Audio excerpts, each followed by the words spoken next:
केवल जो भक्त आवश्यक सेवाओं में व्यस्त हैं बस वही रहें। बाकी यहाँ सबको उपस्थित होना है श्रवण कीर्तन के लिए।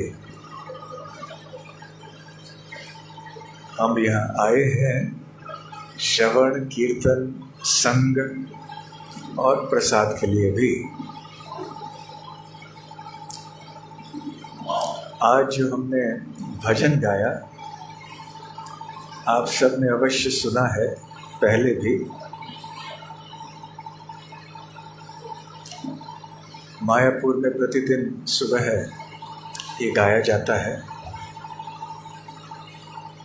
श्री चैतन्य महाप्रभु और उनके पार्षदों का गुणगान और स्मरण है इस भजन में। हम बहुत ही भाग्यशाली हैं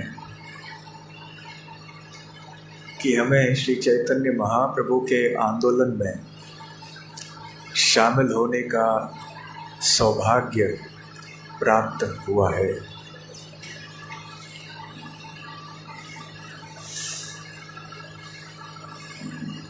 ये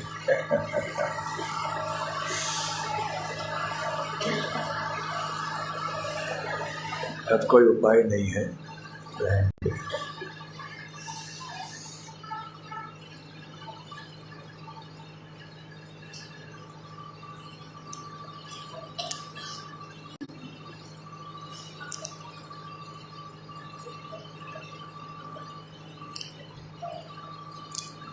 आप में से कितने भक्त रथ यात्रा में सेवा कर रहे थे? हाथ ऊपर कीजिए।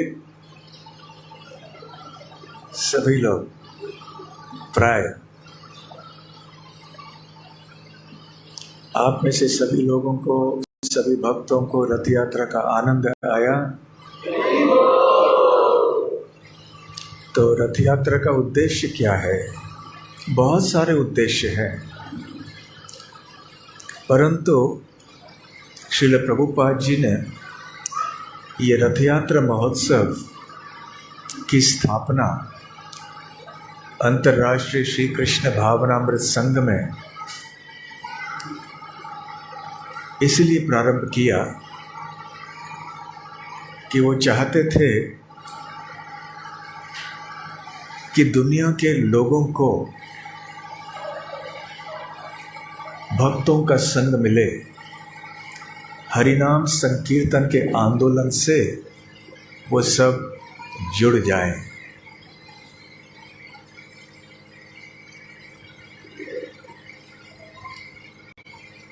इसलिए जो भक्त बाहर इधर उधर हैं कृपया जुड़ जाइए, जुड़ जाइए।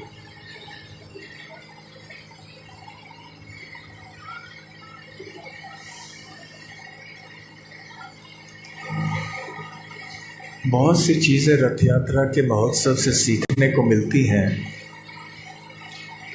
उनमें से ये एक है कि प्रतिवर्ष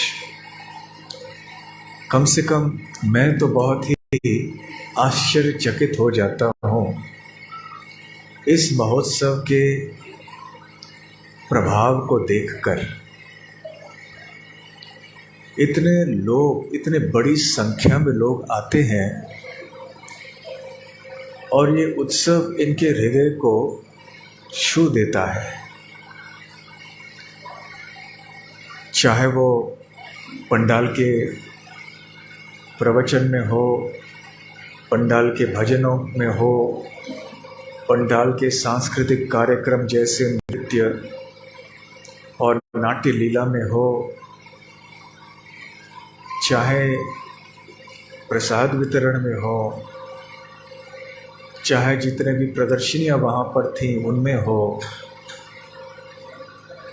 चाहे जितने भी परीक्षाएं उनको देनी पड़ती हैं उनके बारे में हो, गौशाला हो, बच्चों के लिए कार्यक्रम हो और अन्य कितने सारे ऐसे कार्यक्रम हैं। और इसके अतिरिक्त भगवान का दर्शन मंदिर में, जगन्नाथ मंदिर में भी और राधा गोकुलानंद मंदिर में भी। इस तरह से ये उत्सव सभी का हृदय स्पर्श करता है कि हम केवल उनके व्यवहार से, उनके बोलचाल से हम अनुमान लगा सकते हैं। हम लोगों के चेहरों पे देखते हैं कि कितना आनंद उन्हें आता है। वैसे बड़े बड़े ऐसे कार्यक्रमों की कोई कमी नहीं है दुनिया में, परंतु ऐसे कार्यक्रम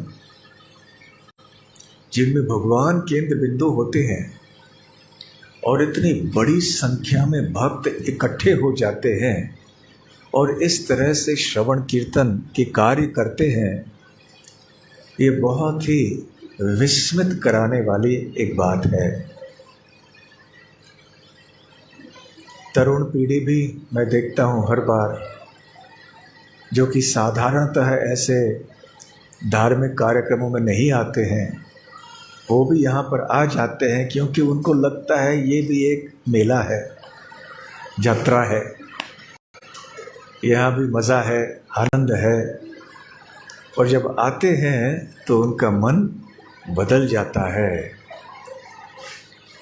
और वो भी आपस में बात करते हैं कि अरे ये हरे कृष्णा उससे अच्छा है। कभी कभी मैं जब घूमता हूँ भीड़ के बीच में, तो जानबूझकर मैं छुप छुप के सुनता हूँ कि ये आपस में क्या बात कर रहे हैं, कि रथ यात्रा का प्रभाव उनके ऊपर कैसे पड़ा। हाँ,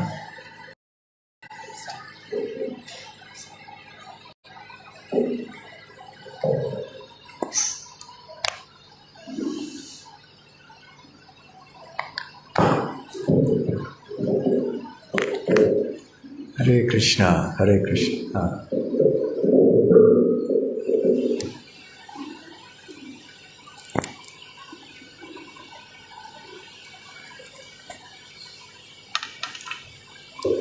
हरे हरे कृष्णा।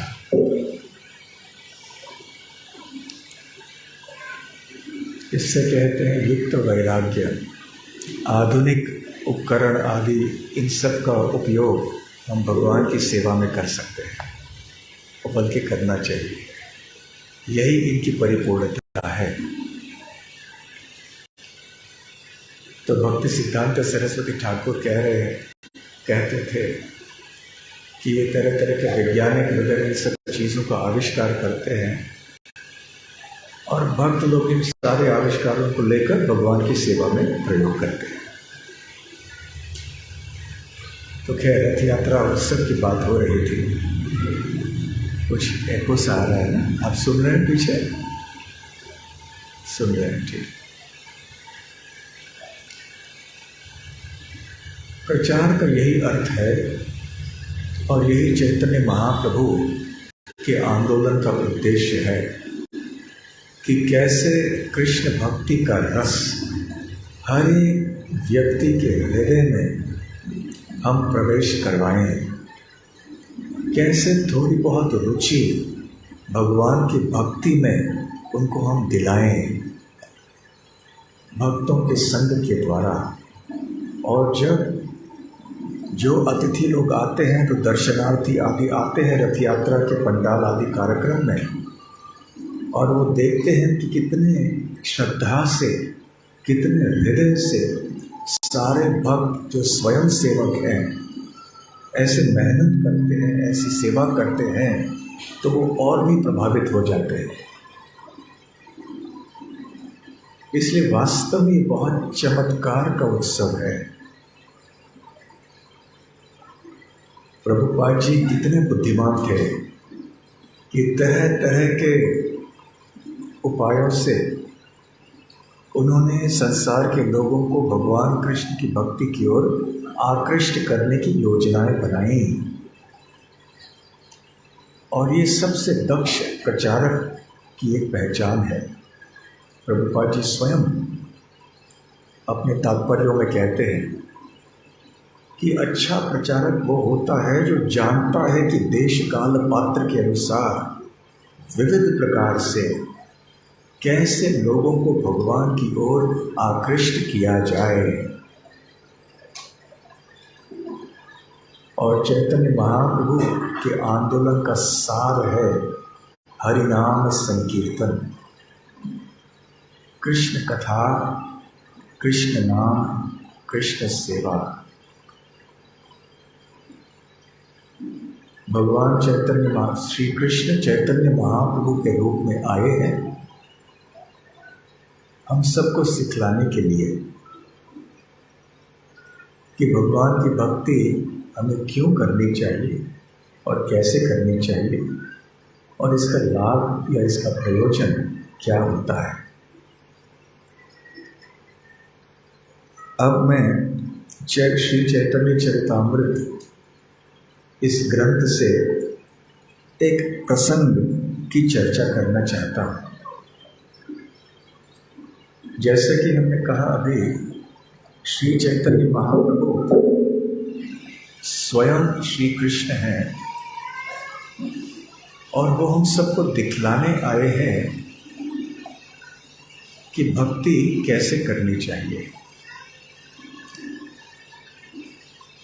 हाँ, बाहर जो भक्त हैं सब आ जाइए अंदर।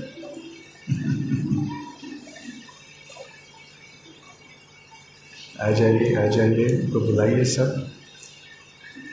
राम मूर्ति, प्रभु ऋषिकेश, सब आ जाओ अंदर।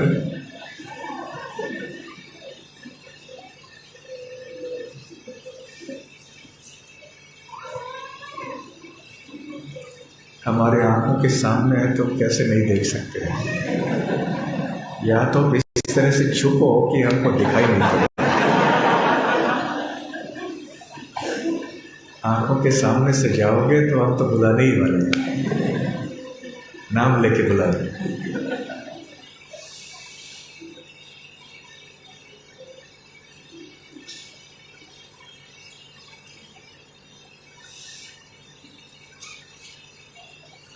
हरिदास ठाकुर चैतन्य महाप्रभु के परम भक्त थे, उनके पार्षद थे।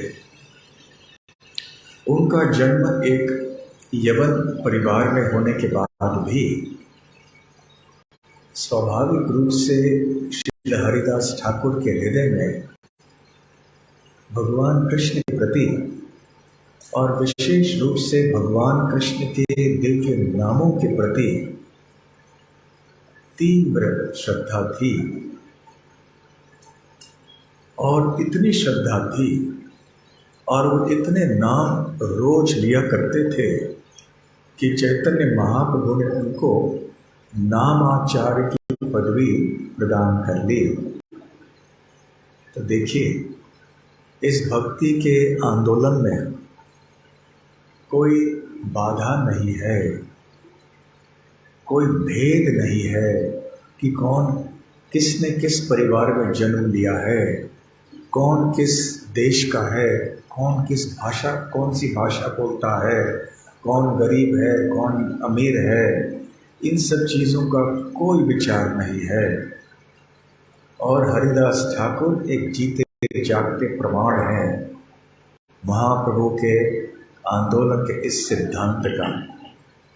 सबसे ऊंचा पद उनको दिया नाम आचार्य, जबकि नाम का संकीर्तन करना ही कलयुग का युग धर्म है। तो एक बार चैतन्य महाप्रभु हरिदास के साथ में बैठे थे, तो अभी हम ये प्रसंग पढ़ेंगे श्री चैतन्य चरितामृत के अंत लीला के 3 अध्याय से, श्लोक संख्या 50 से आगे लेकर। एक दिन प्रभु हरिदासेर मिलिला, ताहाना गोष्ठी करी ताहारे पूछिला। एक दिन महाप्रभु हरिदास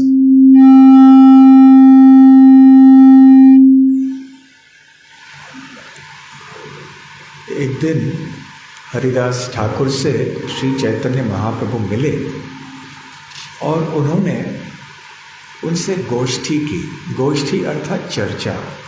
भक्त लोग जब इकट्ठे होते हैं तो उसे इष्ट गोष्ठी कहते हैं। गोष्ठी अर्थात कोई संग में मिलके कुछ चर्चा करे। परंतु क्योंकि भक्त लोग होते हैं तो भक्त लोग इकट्ठे आकर शेयर बाजार की चर्चा करते हैं। सही है ना? नहीं, भगवान की चर्चा करते हैं। इसलिए इसे इष्ट गोष्ठी कहते हैं। जो हमारे इष्ट हैं, भगवान कृष्ण के संबंध में जो गोष्ठी होती है उसे इष्ट गोष्ठी कहते हैं। तो ये केवल भक्तों के समाज में होता है, अन्यथा नहीं। अन्य बहुत सी गोष्ठियाँ दुनिया भर होती रहती हैं, परंतु भगवान के संबंध में ऐसे गोष्ठी नहीं होती, बहुत कम होती है। और वो कहे कि हाँ, हम भी इष्ट गोष्ठी करते हैं क्योंकि हमारे लिए इष्ट हैं वो सिनेमा के कोई अभिनेता है, कोई खिलाड़ी है, वो उनके इष्ट हो सकते हैं, परंतु वास्तविक इष्ट तो हमारे श्री कृष्ण हैं। तो हरिदास ठाकुर से मिले चैतन्य महाप्रभु, और इस प्रसंग को हमने क्यों चुना है और रथ यात्रा के उत्सव से संबंधित ये कैसे है, ये धीरे धीरे आगे चलते हुए हमें समझ में आएगा। तो कृष्णदास कविराज गोस्वामी बतलाते हैं कि चैतन्य महाप्रभु और हरिदास ठाकुर के बीच में संवाद किस प्रकार का हुआ। हरिदास कलिकाले यवन अपार, गो ब्राह्मण हिंसा करे महादुराचार। हरिदास, चैतन्य महाप्रभु ने कहा, हरिदास बैठो इधर। ये कली काल में यवन अपार, ये यवन लोग हैं, इनकी संख्या बहुत अधिक है। क्यों? गो ब्राह्मण हिंसा करे, गायों को ब्राह्मणों की वो हिंसा करते हैं। महादुराचार, बहुत दुराचार करते हैं। आचार अर्थात व्यवहार, और दुराचार अर्थात बहुत बुरा व्यवहार। दुराचार के विपरीत कौन सा शब्द है? सदाचार। सदाचार और दुराचार। तो इस हरे कृष्ण आंदोलन में हमें सिखलाया जाता है कि हम कैसे सदाचारी बने, दुराचार से हम दूर रहें। दुराचार के दो उदाहरण यहाँ चैतन्य महाप्रभु दे रहे हैं, क्योंकि सबसे बुरे प्रकार के कार्य हैं गायों की हत्या करना, ब्राह्मणों की हत्या करना, या उनके प्रति जो वैष्णव भक्त होते हैं उनके प्रति अन्याय करना। श्रील प्रभुपाद जी यहाँ तात्पर्य में बताते हैं कि यवन शब्द केवल एक समाज विशेष के लिए, एक वर्ग विशेष के लिए, एक धर्म विशेष के लिए नहीं है। जो भी लोग गायों की हत्या करते हैं, जो भी लोग दुराचारी हैं, जो वैदिक सभ्यता को नहीं मानते हैं, जो भगवान के आश्रय में नहीं आना चाहते हैं, वो यवन कहलाते हैं। श्रील प्रभुपाद जी कहते हैं कि अब ये कृष्ण भावनामृत का आंदोलन अब प्रारंभ हो चुका है, और इसलिए बहुत बड़ी संख्या में लोग धीरे धीरे से भक्त बनेंगे, एक आध्यात्मिक जागरण होगा। परंतु कई हजार वर्ष जब बीत जाएंगे तो उसके बाद कलयुग का प्रभाव बहुत तीव्र हो जाएगा, और उस समय अधिक से अधिक लोग म्लेच्छ और यवन बन जाएंगे, अर्थात जिनको वैदिक सभ्यता के सिद्धांतों की जानकारी ही नहीं है, जो केवल दुष्ट बनेंगे, सबको हैरान करेंगे, परेशान करेंगे, एक दूसरे की हत्या करेंगे, बहुत बड़े दुराचारी हो जाएंगे। ये घोर अंधकार कलयुग के अंत में दिखाई पड़ेगा, परंतु इसकी झलक इसके दृश्य हमें आजकल भी दिखाई पड़ते हैं, और वो भी काफ़ी बड़े पैमाने पर। हम एक छोटा सा उदाहरण इसके लिए दे सकते हैं। दुनिया की जितने भी प्रजा है, जितने भी लोक संख्या, जनसंख्या है, उनमें से कितने लोग हैं जो शाकाहारी हैं? बहुत कम। और भारत में भी आपको जान के आश्चर्य होगा कि प्रधानता मांसाहारी लोगों की है। ऐसा नहीं है कि भारत है, पुण्य भूमि है, इसलिए यहाँ पर सभी लोग शाकाहारी होंगे, नहीं। हमने उस दिन कोई आंकड़े पढ़े, आश्चर्यचकित हो गया मैं कि भारत में भी बहुसंख्यक प्राय मांसाहारी हैं। शाकाहारियों की संख्या बहुत कम होते जा रही है, और जो कम होती जा रही है वो भी बेचारे शर्मा कर शाकाहारी रहते हैं। जो बाकी लोग बोलने वाले बहुत, यारे तुम इतने पिछड़े हुए हो, तुम्हें भी आगे चल के अभी सब मांसाहारी खाना चाहिए, चिकन मटन सब खाना चाहिए, खाना पीना चाहिए, मजाक उड़ाते हैं भक्तों का। तो खैर, तो चैतन्य महाप्रभु बहुत चिंतित थे। वो क्या कह रहे थे? ये इस कलयुग में यवनों की संख्या, जो दुराचारी लोग हैं, गो हत्या करने वाले लोग हैं, इनकी संख्या बहुत बड़ी है। फिर चैतन्य महाप्रभु की चिंता क्या थी? यहाँ सवार कौन मते होइबे निस्तार, ताहार हेतु ना देखिए ए दुख अपार। यहाँ सवार इन सब के बारे में, किन के बारे में? ये लोग जो दुराचारी लोग हैं, गो हत्यारे हैं। कौन मते होइबे निस्तार, किस प्रकार से इन दुष्ट पतित लोगों का उद्धार हो सकता है? निस्तार अर्थात उद्धार। कैसे उनका उद्धार हो सकता है? ये प्रश्न महाप्रभु के चेतना में है। तहार हेतु ना देखिया ए दुख अपार। और उनके लिए, उनके उद्धार के लिए तो मुझे कोई मार्ग दिख ही नहीं रहा है। ऐसे कौन कह रहे हैं? चैतन्य महाप्रभु कह रहे हैं, ए दुख अपार, और इसलिए मैं बहुत दुखी हो गया हूँ। तो महाप्रभु के समय ये 500 वर्ष पूर्व की बात है, और आज तो परिस्थिति कितनी और ज़्यादा बिगड़ी हुई है। तो आज यदि चैतन्य महाप्रभु प्रकट होते तो और कितने दुखी होते। इसलिए श्रील प्रभुपाद जी यहाँ तात्पर्य में कह रहे हैं कि चैतन्य महाप्रभु के आविर्भाव का महत्व क्या है, वो इस श्लोक के द्वारा हम जान सकते हैं। तो क्या है उनके आविर्भाव का तात्पर्य, महत्व? कि वो पतित पावन है।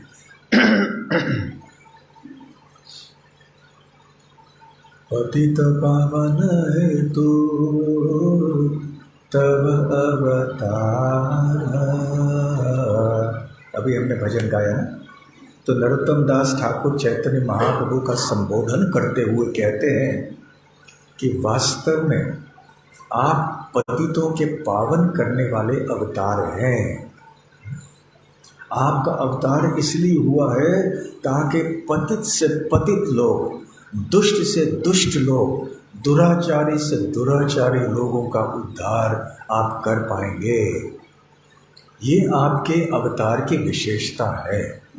भगवान के अनगिनत अवतार होते हैं और वो सब दिव्य होते हैं और उद्धार अवश्य करते हैं, परंतु जिस प्रकार से चैतन्य महाप्रभु उद्धार करते हैं ऐसे और कोई अवतार नहीं करता है। और प्रभुपाद जी आगे कहते हैं कि किस प्रकार से श्री चैतन्य महाप्रभु समस्त बद्ध जीवों के उद्धार के लिए बहुत ही चिंतित हैं। हमें इन शब्दों से पता चलता है कि ए दुख अपार, कि उनको इतना दुख हो रहा है स्वयं भगवान है, फिर भी उनको दुख हो रहा है कि कैसे इन दुष्ट दुराचारी लोगों का उद्धार हो सके। उनके हृदय में बहुत बड़ा दुख है इनके लिए। कभी कभी ऐसे प्रश्न भी आते हैं लोगों से कि ये भौतिक सृष्टि ऐसे जीवों के लिए है जो कि भगवान की सेवा नहीं करना चाहते हैं, भगवान से दूर होकर स्वतंत्र होकर रहना चाहते हैं, स्वतंत्र भोक्ता बनना चाहते हैं। तो भगवान ने ऐसी व्यवस्था यहाँ पर कर ली है। तो भगवान ने ऐसा अलग स्थान क्यों बनाया है जीवों के लिए? तो क्यों भगवान के धाम में ही उन्होंने इन जीवों को रखा? पहली बात तो यह है कि हम भगवान के धाम के बाहर नहीं गए, क्योंकि भगवान के धाम के बाहर कुछ है ही नहीं, परंतु भगवान के धाम के एक विशेष भाग में हम हैं, जिसको हम भौतिक सृष्टि कहते हैं। जिस प्रकार से राज्य के भीतर भी एक जेल होता है, कारागृह होता है, वो भी राज्य के अंदर, शहर के अंदर ही होता है, परंतु वो एक विशेष स्थान है उन लोगों के लिए जो कि राज्य के नियमों को नहीं मान रहे हैं। और यदि उनको राज्य में अलग स्थान नहीं दिया गया होता तो जो आज्ञाकारी जो प्रजा है उनके लिए कितना कष्ट हो जाता। उनको ये लोग परेशान करते, हैरान करते, इसलिए उनके लिए अलग स्थान चुना गया है जिसको हम जेल बोलते हैं। तो उसी प्रकार से भगवान श्री कृष्ण ने हम सब बद्ध जीवों के लिए, जो उनके शरण में नहीं आना चाहते हैं, उनके लिए ये भौतिक सृष्टि बनाई हुई है। जब राजा या सरकार ऐसे गुनहगारों को जेल में भर्ती कर देती है तो क्या सरकार के सदस्यों को, जो मंत्री राष्ट्रपति है, उनको बहुत खुशी होती है क्या? नहीं, उनको भी दुख होता है। हमारे अनेक भक्त हैं जो जेलों में जाके प्रचार करते हैं और वो कहते हैं कि हमें इतना दुख होता है इनकी दशा देखकर। इतने दुख में रहते हैं ये लोग जो जेल के अंदर रहते हैं। आजकल हमने सुना है कि कई जगह में जो दुष्ट लोग हैं वो जेल के अंदर रहना पसंद करते हैं, क्योंकि बाहर उनके लिए जान का खतरा है। खैर वो अलग बात है। परंतु बेचारे कितने लोग, कोई किस अज्ञान के कारण, किसी ने विवश होकर, किसी ने गुस्सा में आकर, किसी ने कुछ न कुछ ऐसे पाप कर दिए हैं, ऐसे गुनाह कर दिए हैं और जेल के अंदर बहुत दुखी रहते हैं। इसलिए भक्ति के प्रचार में बहुत ध्यान से सुनते हैं वो लोग। और कितने हमारे भक्त जो जेल के प्रचार में जाते, कहते हैं कि कितने सैकड़ों जप मालाएं वो वितरण करके आते हैं। ये गुनहगार भी बहुत ध्यान से भगवान का नाम का जप आदि करते हैं, यद्यपि वातावरण ऐसे दुष्ट लोगों में से भरा हुआ है। तो राजा को खुशी नहीं होती, जो वहाँ पर बैठे हुए पुलिस के अधिकारी हैं, जो जेल का देखभाल करते हैं, उनको कोई खुशी नहीं होती जेल के कैदियों को देखकर। वो भी सोचते हैं कि कैसे इनका भला हो सके। इसलिए हमारे भक्तों को ये जेल के अधिकारी लोग बुलाते हैं, कृपया आप आइए, यहाँ कुछ कीर्तन कीजिए, कुछ कथा कीजिए इनके लिए, ताकि इनका दिमाग जो है ठीक हो जाए, वो भी अच्छे रास्ते पर चलने के लिए तैयार हो जाएं। तो ठीक उसी प्रकार से जब भगवान ने भौतिक सृष्टि बनाई है तो यहाँ बद्ध जीवों को यहाँ भेजकर उनको कोई खुशी नहीं होती है। भगवान बहुत दुखी होते हैं कि ये सारे भक्त मेरी सेवा से दूर चले गए। कैसे इन जीवों को, जो मेरे बच्चे हैं, कैसे उनको वापस ले आना है। कभी कभी एक बच्चा अपने माता पिता को छोड़ के जाता है, कहता है कि मेरा हिस्सा मुझे दे दो, और पिताजी कभी दे भी देते हैं क्योंकि बच्चे के सुख के लिए। कहते तुम्हारे ठीक है, अलग से हमने व्यवस्था कर ली, तुम हमसे दूर होना चाहते हो, रह जाओ। तो पिताजी व्यवस्था करते हैं परंतु इसमें उनको खुशी नहीं होती है। वो तो चाहते हैं कि बच्चे भी हमारे साथ में रहे। ठीक उसी प्रकार से भगवान श्री कृष्ण के हृदय में बहुत दुख होता है इस भौतिक जगत के पीड़ित जीवों को देखकर।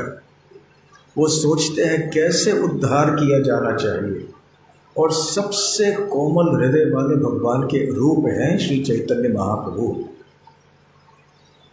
कभी कभी श्री कृष्ण स्वयं भी थोड़े कठोर हो जाते हैं। सर्वधर्मान परित्यज्य माम एकम शरणम व्रज, कि सारे धर्मों को त्यागो, मेरे शरण में आओ, तब जाकर पापों से मुक्त हो जाओगे। परंतु चैतन्य महाप्रभु ऐसा कोई शर्त नहीं रखता। जो भी है बिना पात्रता को देखे हुए, अपात्रता को देखे हुए सबका उद्धार करने में लगे हुए हैं। दुष्ट से दुष्ट लोगों को, और खास करके दुष्ट लोगों के पीछे पड़ते हैं महाप्रभु कि कैसे उनका उद्धार हो। तो इस श्लोक से ये पता चलता है कि कितने दुखी श्री चैतन्य महाप्रभु हैं, और इसलिए स्वयं भक्त की भूमिका लेकर आए हैं और सिखला रहे हैं कि कैसे हमें भक्ति करनी चाहिए। और प्रभुपाद यहाँ पर काफ़ी लंबे तात्पर्य में कहते हैं कि कैसे जो भारत भूमि में जन्म होने वाले जो लोग हैं उनका ये विशेष कर्तव्य है। भारत भूमि ते जन्म हईल जार, जन्म सार्थक करी कर पर उपकार। इसलिए चैतन्य महाप्रभु ने भारतवर्ष में जन्म लिया है, और भारत में जन्म लेके हम केवल सिनेमा के पास जाएंगे और क्रिकेट में और चुनाव में रुचि रखते रहेंगे तो फिर क्या फ़ायदा। अभी भगवान अपने दुख को व्यक्त कर रहे हैं अपने भक्त के पास। देखिए कितनी अद्भुत परिस्थिति है। साधारणतः जो भी लोग मंदिर में जाते हैं क्या करते हैं, अपनी वेदना को व्यक्त करते हैं भगवान के सामने। सारे जो दुखों का लिस्ट बनाकर जाते हैं, भगवान मेरे जीवन में ये दुख है, कृपया इस दुख का निवारण कर लीजिए, इस समस्या का समाधान कर लीजिए। देखिए मेरे जीवन में कितनी समस्याएं हैं, आप क्यों नहीं उनको ठीक कर देते। तो हम सदैव भगवान के पास जाते हैं हमारे दुख उनको सुनाने के लिए। परंतु यहाँ पर हम देख रहे हैं उल्टा हो रहा है। क्या हो रहा है, भगवान अपना दुख भक्त को सुना रहे हैं। और भगवान के पास जब भक्त जाता है तो भगवान थोड़ी बहुत सांत्वना देते हैं। अरे वत्स चिंता नहीं करो, सब ठीक होगा, लेकिन मेरा नाम का जप करो, राधा गोकुलानंद मंदिर में आओ, प्रति रविवार को आओ, प्रतिदिन आओ, सत्संग में बैठो। जब सत्संग चल रहा होता है इधर उधर घूमो नहीं, सेवा के बहाने सेवा का नाम लेकर यहाँ वहाँ जाओ नहीं। सोना भी है तो आके सत्संग में सो जाओ, परंतु आओ सत्संग में। तो किसी न किसी प्रकार से भगवान भक्तों को सांत्वना देते हैं। और यहाँ देख रहे हैं परिस्थिति उल्टी है। अब भगवान अपने हृदय का दुख अपने भक्त से बोल रहे हैं कि अरे हरिदास, मैं कितना दुखी हूँ। क्यों दुखी हैं? देखिए हम लोग जब जाते हैं तो हमारा दुख जो होता है वो हमारे संबंध में होता है। हमें कोई बीमारी है या कोई आर्थिक समस्या है, ऐसी कोई अपनी समस्या लेकर जाते हैं। परंतु भगवान का दुख उस सब की समस्या है। उस सब के दुख को देखकर सोच रहे हैं ये मैं सहन नहीं कर पा रहा हूँ सारे बद्ध जीवों का दुख, तो इनका उद्धार कैसे होगा। हे हरिदास, वो ऐसा भगवान क्यों कर रहे हैं? क्योंकि भगवान के भक्त भगवान से भी ज़्यादा कृपालु होते हैं। ये बात एक महत्वपूर्ण सिद्धांत है। और देखिए जितने भी अवतार हैं उनमें से सबसे कृपालु श्री चैतन्य महाप्रभु है। नमो महावदन्याय कृष्ण प्रेम प्रदायते कृष्णाय कृष्ण चैतन्य नामने गौरत्विषे नमः। महावदन्या, तो बहुत महान कृपालु है वो। और चैतन्य महाप्रभु से भी अधिक कृपालु उनके भक्त हरिदास ठाकुर हैं। इसलिए महाप्रभु भी जाके अपने हृदय की वेदना को व्यक्त कर रहे हैं। हरिदास, क्या किया जाए इन लोगों के लिए? अब भक्त भगवान को सांत्वना देंगे। अब हरिदास ठाकुर भगवान को समझाएंगे, भगवान को ज्ञान देंगे, नहीं दुखी नहीं होना, सब ठीक हो जाएगा। तो हरिदास ठाकुर क्या कहते हैं? हरिदास कहे प्रभु चिंता न करिह, यवनेर संसार देखी दुख न भाविह। तो हरिदास ने कहा, प्रभु अर्थात महाप्रभु, चिंता न करिह, चिंता मत कीजिए। यवनेर संसार देखी दुख न भाविह। तो यवनों की दशा देखकर, उनका दुख देखकर आप दुखी मत होइए। सांत्वना देने का प्रयास कर रहे हैं। और केवल एक खाली सांत्वना नहीं है, बहुत आगे चल के हम देखेंगे कि तत्वों से भरी सांत्वना है, बेकार की सांत्वना नहीं है। कभी कभी हम किसी दुखी व्यक्ति को सांत्वना देते हैं और हमारे पास कोई शब्द होते नहीं हैं, कोई तत्व नहीं होता है कि क्या बताए उनके दुख को शांत करने के लिए। बस इतने ही कह देते हैं, दुखी मत हुई। अब इससे ज़्यादा हमारे बोलने की क्षमता नहीं, कोई सामर्थ्य नहीं होता। तो यहाँ प्रारंभ में हरिदास ठाकुर ऐसे ही बोल रहे हैं, परंतु आगे चल के वो बताने वाले हैं कि क्यों भगवान को दुखी नहीं होना चाहिए। तो प्रभुपाद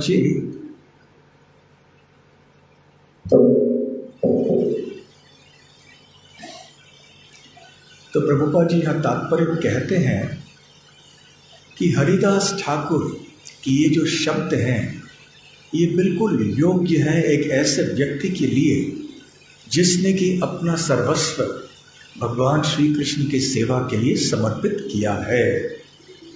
और वो कहते हैं, जब भगवान दुखी हो जाते हैं बद्ध जीवों की दशा को देखकर, तो भक्त उनको सांत्वना देते हैं, चिंता मत कीजिए भगवान।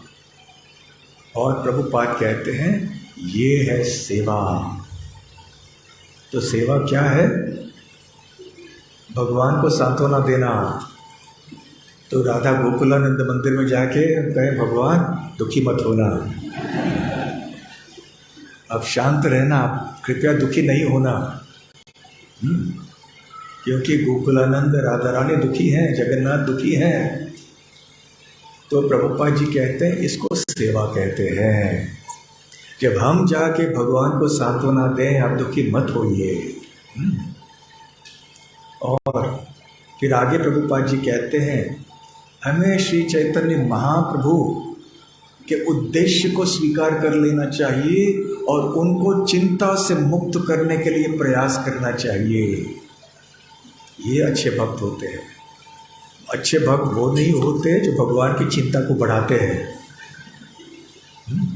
आजकल की भाषा में कहें तो उसको डाउनलोड कहते हैं। आप में से जो कंप्यूटर यूज करते जानते हैं, डाउनलोड करना अपने सारे,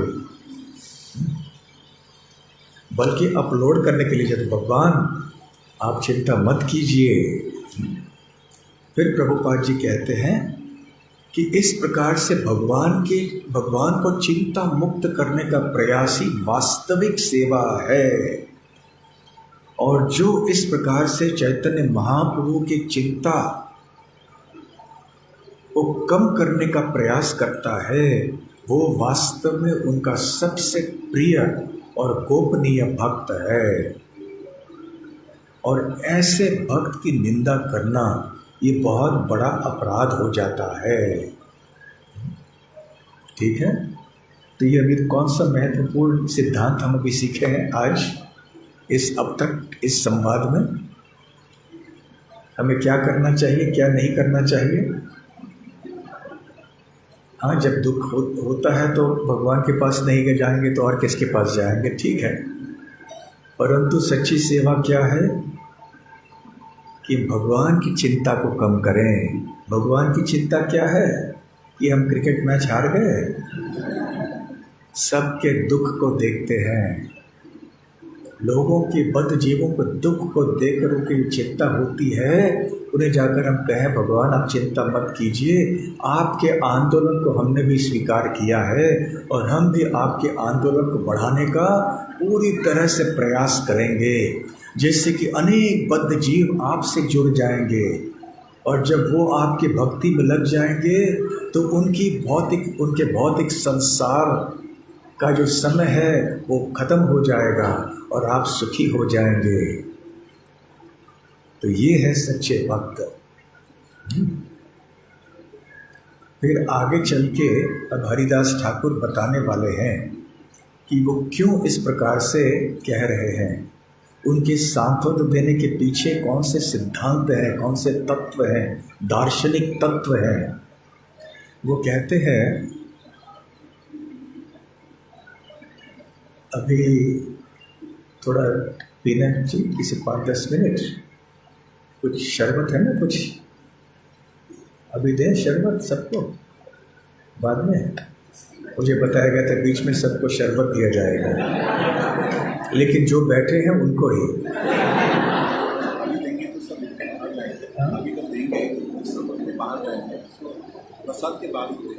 अच्छा ठीक, 10 मिनट का ड्रामा होगा। अच्छा 12:15 तक ये दे सकते हैं पूरे 5 मिनट में, किसी को जो जाए उठ के जाएंगे उनको नहीं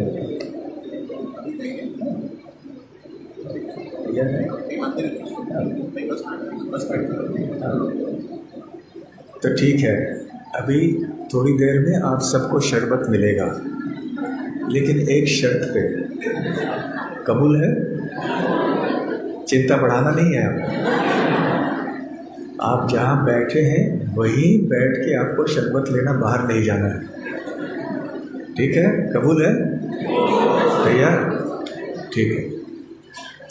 तो अभी हरिदास ठाकुर बतला रहे हैं, यवन सकलेर मुक्ति होवे अनायासे, हाराम बोली कोहे नामा भासे। यवन सकलेर मुक्ति होवे, जितने भी यवन हैं उन सब की मुक्ति होगी अनायासे, अर्थात बहुत आसानी से। कैसे होगा ये? अब हरिदास ठाकुर बोल रहे हैं कि यवनों की मुक्ति आसानी से हो जाएगी, ऐसा क्यों बोल रहे हैं वो? फिर वो आगे बोलते हैं, हा राम बोली कोहे नामा भासे।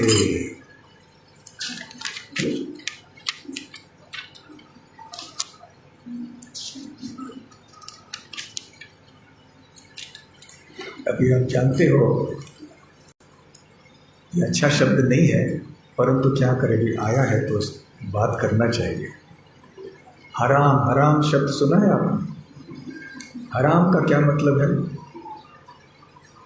जो वर्जित है, जो निंदनीय है, जो बुरी चीज़ है, या ऐसे बुरी चीज़, बुरी घटना, बुरे को देख कर भी हराम कहते हैं। एक अपने दुख को व्यक्त करने का भी एक तरीका है, हराम, या किसी को हम कोसना चाहते हैं, हराम है ना। तो यहाँ हरिदास ठाकुर क्या कह रहे हैं कि यवनों का उद्धार कैसे होगा? वो हराम कहते रहते हैं ना, तो राम का नाम लेते हैं, इसलिए नाम का आभास लेते हैं। अभी जब वो हराम बोलते हैं, उनके मन में ये विचार नहीं होता कि हम राम का नाम ले रहे हैं, उनके मन में विचार कुछ और ही होता है। परंतु वो हराम बोले, राम हराम बोले जाओ भैया, राम का नाम लेते रहो।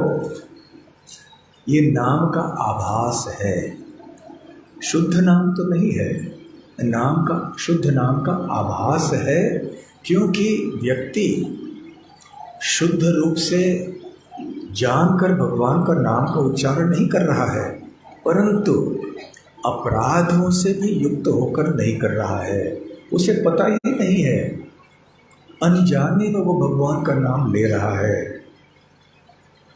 इसलिए इसको नामाभास कहते हैं। तो हरिदास ठाकुर क्या कह रहे हैं कि कि यवनों का उद्धार आसानी से हो जाएगा, आप चिंता मत कीजिए, क्योंकि यवन लोग क्या कहते हैं, हराम हराम कहते हैं,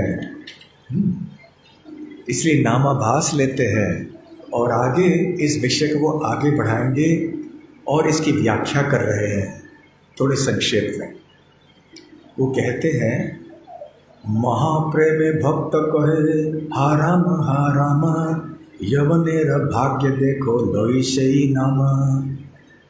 महाप्रेमे भक्त कहे, जो भगवान का भक्त होता है वो प्रेम, महाप्रेम में, शुद्ध भक्ति में वो भी भगवान का नाम लेता है। हा राम या हे राम,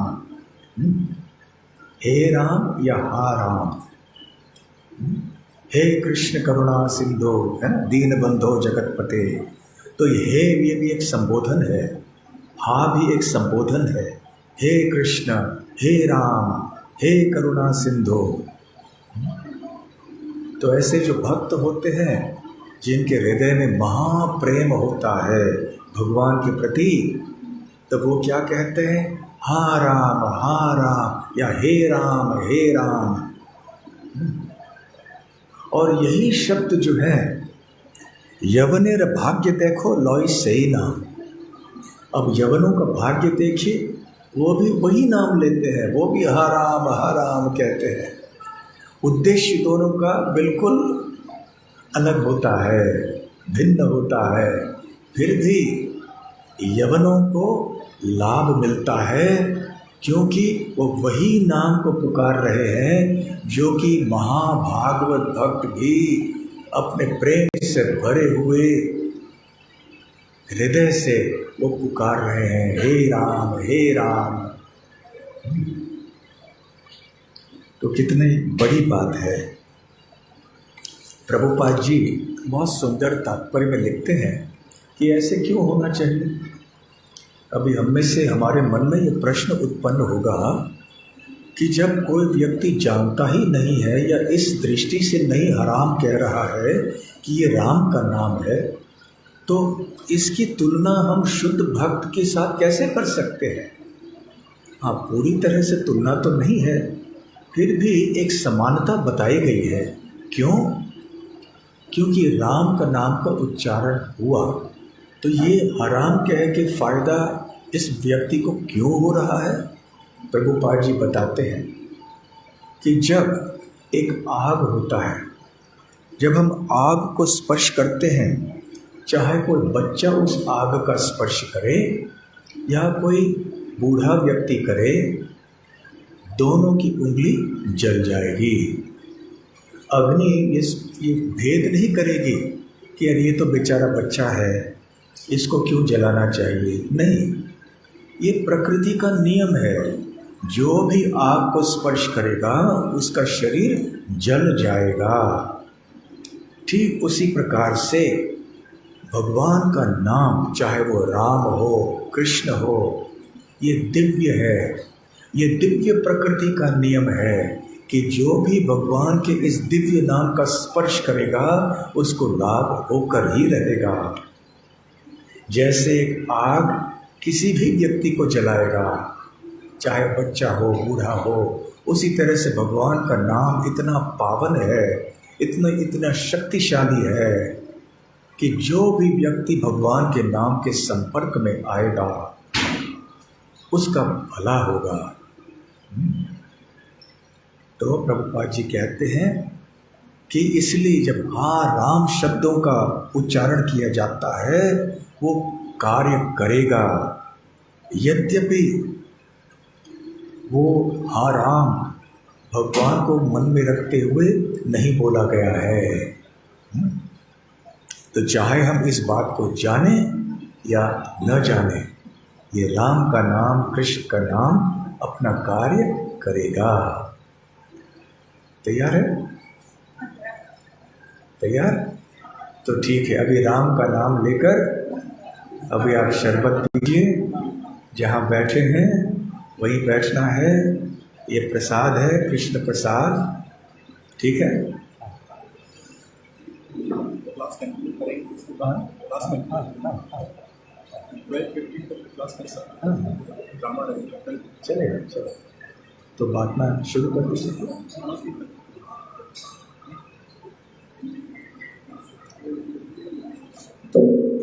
तब तक हम कथा जारी रखेंगे।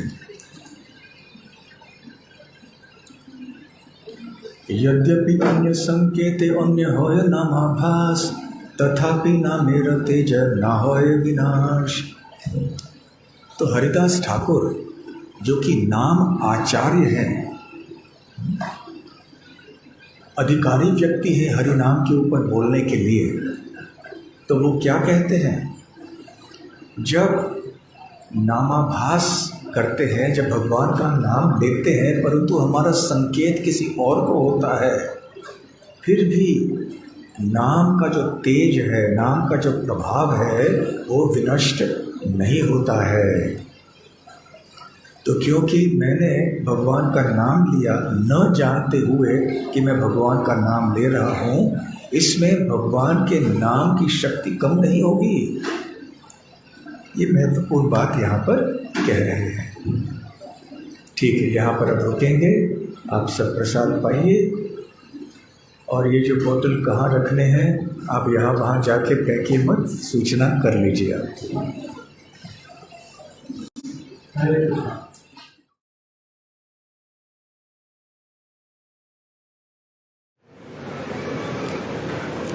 जो सेवा के नाम पे बाहर गए वापस आ जाइए अभी।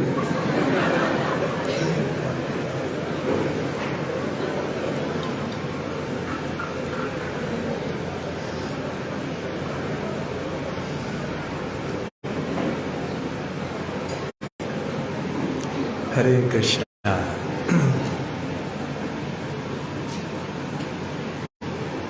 फिर हरिदास ठाकुर नरसिंह पुराण से एक श्लोक बोलते हैं।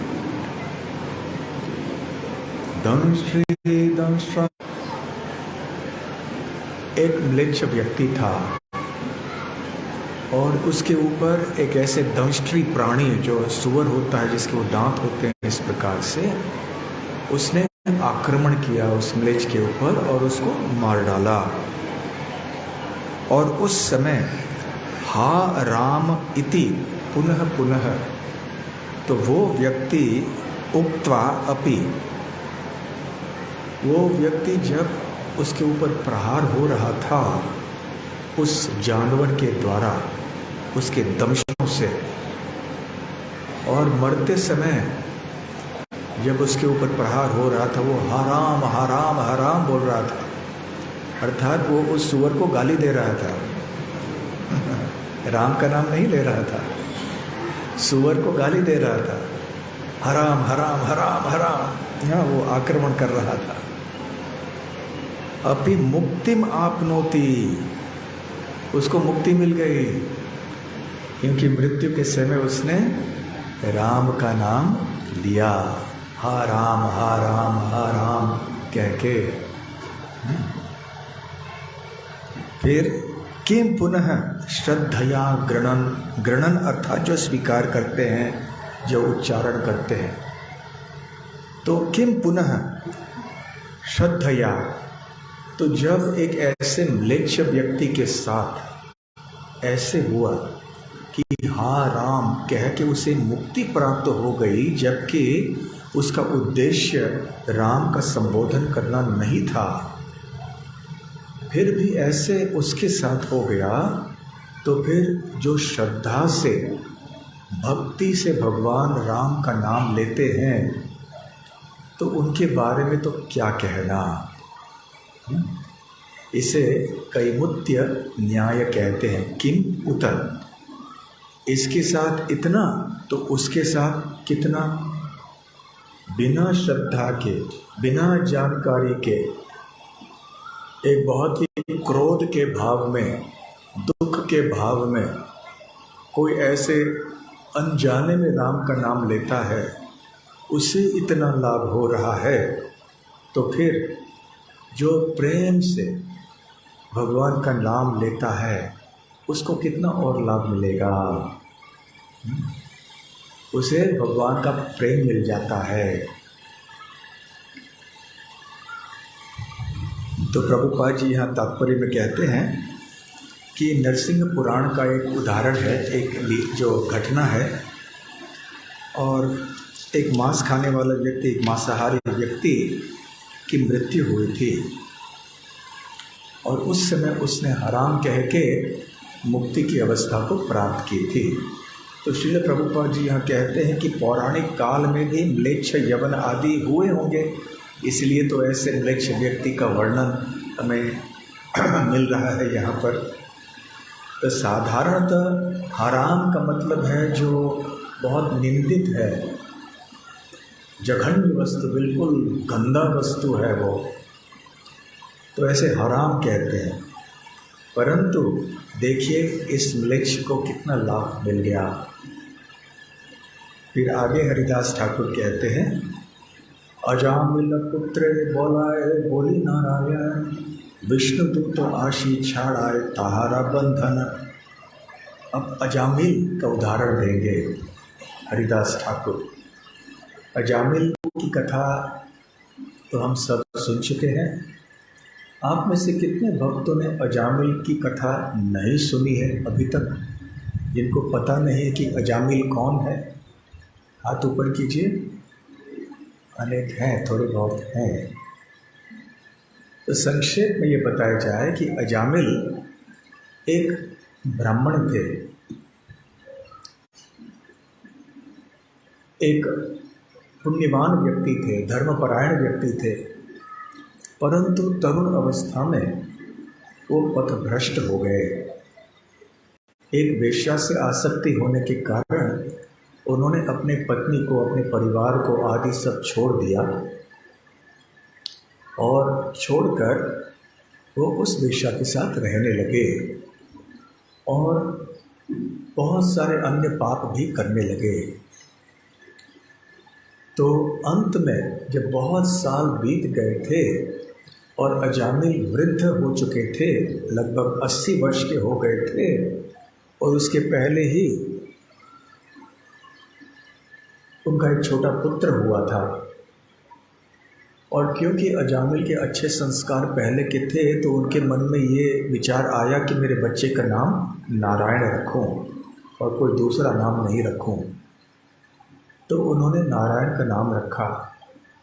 और जब मृत्यु का समय आया तो उन्होंने जब यमदूतों को देखा, क्योंकि इतने पाप किए हुए थे तो यमदूत सब आ गए उधर उनकी आत्मा को ले जाने के लिए, सूक्ष्म शरीर को ले जाने के लिए। तो यमदूतों को देखकर अजामिल इतने घबरा गए। जब हम घबरा जाते हैं तो ऐसे व्यक्ति को पुकारते हैं या स्मरण करते हैं जो हमारे लिए बहुत प्रिय है, इस आशा से कि हो सकता है ये व्यक्ति मुझे बुलाए। साधारणतः जब लोगों को कुछ अचानक हो जाता है तो क्या बोलते हैं? कभी माँ का नाम लेते हैं, हाँ? कभी ऐसे कभी हे भगवान बोलते हैं, कभी आई बोलते हैं, कुछ आई का नाम है ऐसा बोलते हैं ना। तो अजामिल के हृदय में उसके पुत्र के प्रति, छोटे बच्चे के प्रति बहुत स्नेह था। तो पुत्र का नाम बुलाया, नारायण, जोर से, तो मेरी रक्षा करो इन यमदूतों से।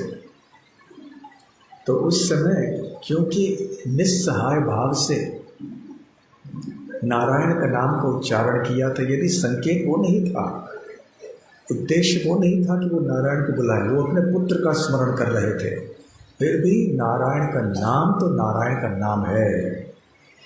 इसलिए वहाँ पर नारायण के दूत, विष्णु दूत आ गए, उपस्थित हो गए उधर, और यमदूतों को रोक दिया कि तुम क्या कर रहे हो, नहीं ऐसा नहीं कर सकते, तुम इसको नहीं ले जा सकते। और उनके बीच में वहाँ एक वार्तालाप हुआ, बहुत अच्छा वार्तालाप है, संवाद दोनों के बीच में। और फिर विष्णुदूत तो जीत गए उस संवाद में और यमदूतों को वापस जाना पड़ा।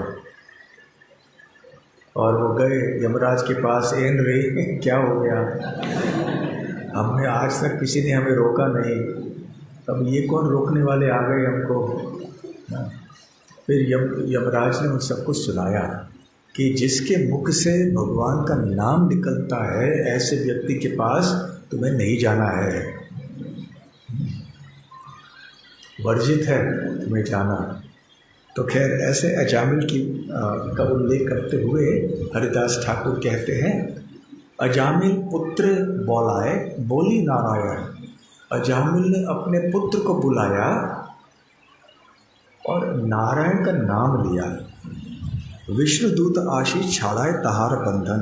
तो विष्णुदूत आए और उन्होंने यमदूतों के पाश से, उनके बंधन से अजामिल को मुक्त कर दिया।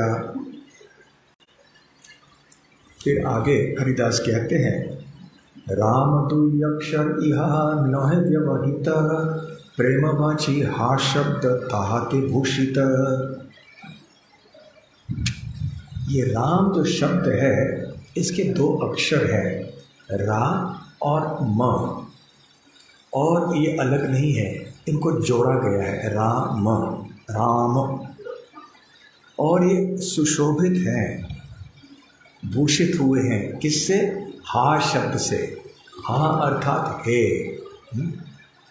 तो इसलिए ये हे राम या हा राम ये भगवान का संबोधन है। रमन्ति योगिनो नन्ते सत्यानंद चिदात्मनि इति राम पदे नासो परम ब्रह्माभिधीयते।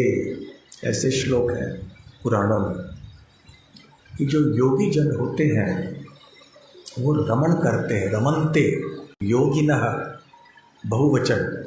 तो ऐसे योगी जन हैं जो रमण करते हैं, किसमें? अनंतः, अनंत में रमण करते हैं, किसी ऐसे चीज़ में नहीं रमण करते हैं जो कि अनंत न हो। योगिनो रमन्ते रमन्ते योगिनो अनंत सत्य आनंदे चिदात्मनि। सच्चे आनंद में रमण करते हैं। जो चिद आत्मनि, जो आध्यात्मिक वस्तु है, ऐसे ही चीज़ों में योगी जन रमण करते हैं। इति राम पदेन असौ परम ब्रह्म अभिधीयते। तो इसलिए ये रमन्ते, रम जो रमण करते हैं, जिस वस्तु में योगी जन रमण करते हैं उनको राम कहते हैं। तो भगवान का नाम राम क्यों है? क्योंकि योगी जन उनमें रमण करते हैं। योगी जन भगवान को छोड़कर और किसी अन्य वस्तु या विषय में रमण नहीं करते हैं।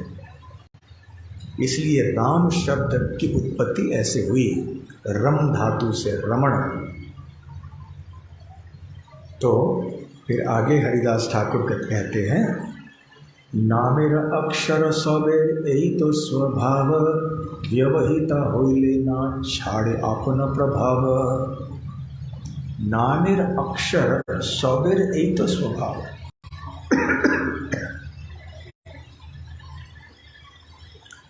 तो ये जितने भी भगवान के नाम के अक्षर हैं और उनका लक्षण या उनका स्वभाव ये है कि यदि उनका उच्चारण ठीक तरह से नहीं भी हुआ हो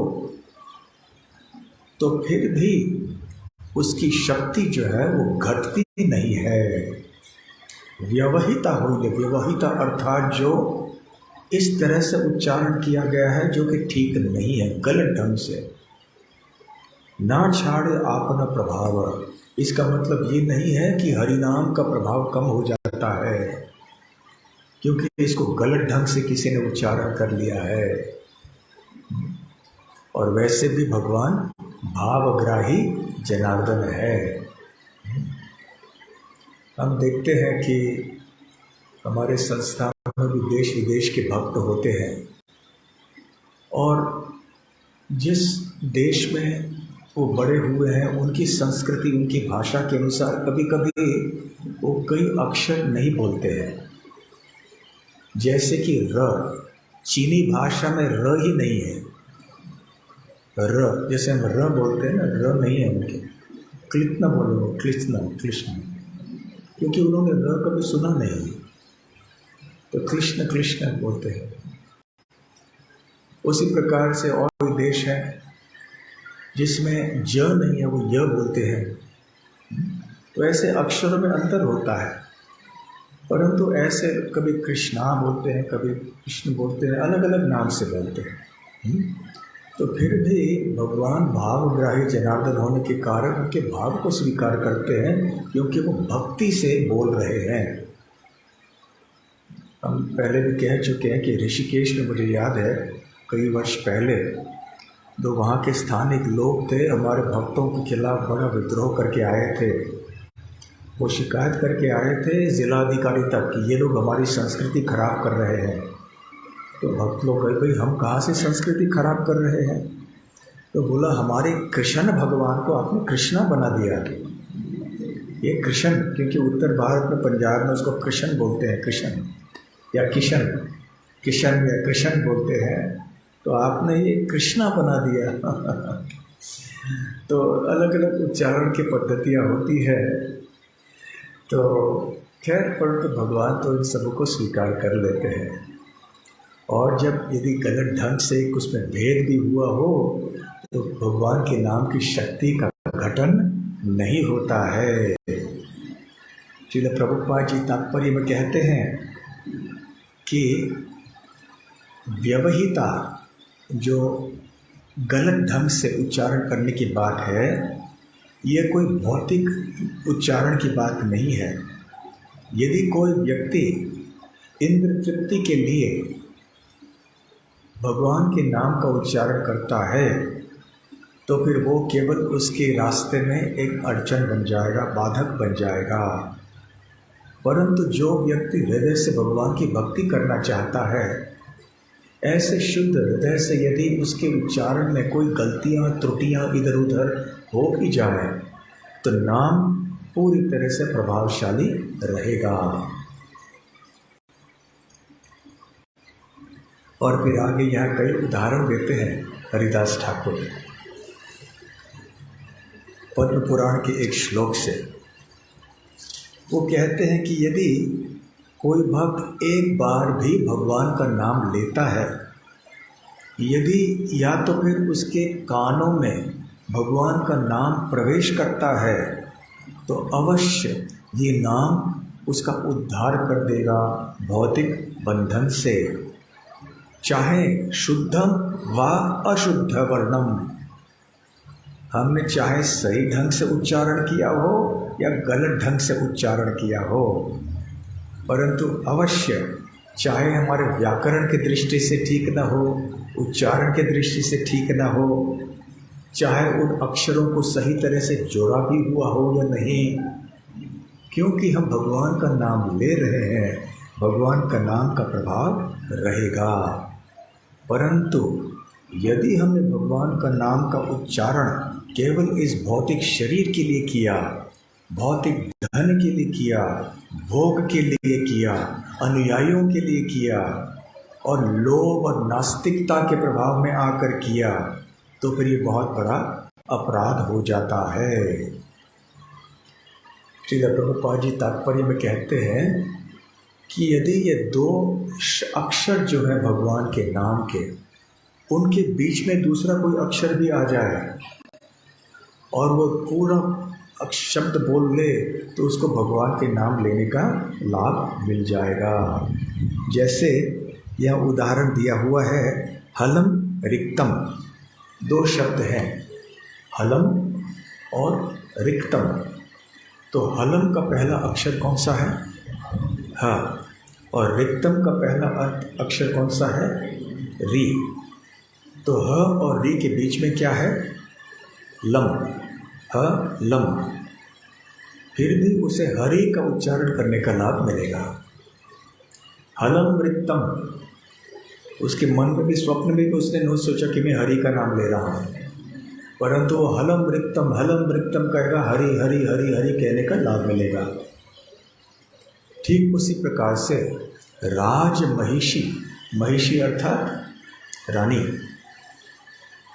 तो राज महिषी, तो रा और म के बीच में ज आ जाता है, राज महिषी। तो यद्यपि वो ज अक्षर आता है, फिर भी राज महिषी में रा और म का लाभ मिल जाता है। राज महिषी कहें तो राम कहने का लाभ मिल जाता है। राज महिषी, राज महिषी, राज महिषी।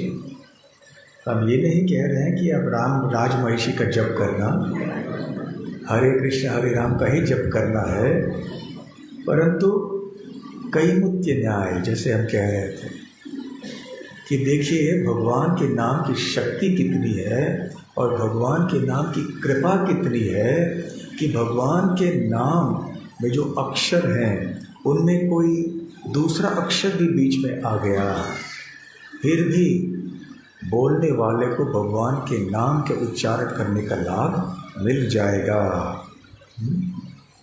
तो कितनी सुंदर बात कही यहाँ पर प्रभुपाद जी ने तात्पर्य में।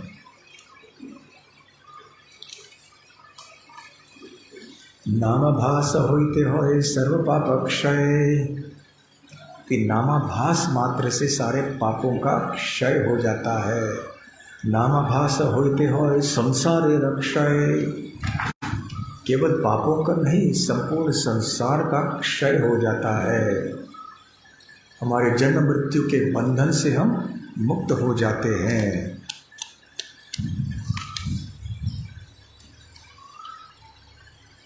म्रियमाणो हरे नाम गृणन् पुत्रोपचारितम्, अजामिलोक्यगाधाम किमुत श्रद्धया गृणन्। जब अजामिल ने मृत्यु के समय नारायण का नाम उच्चारण किया, यद्यपि वो अपने पुत्र को बुला रहे थे, फिर भी अंततः उन्हें भगवान का धाम प्राप्त हो गया। तो उन व्यक्तियों के बारे में क्या कहना जो भक्ति भाव से भगवान नारायण का नाम लेते हैं। नामाभासे मुक्ति होए सर्वशास्त्रे देखी, श्री भागवते ताते अजामिल साक्षी।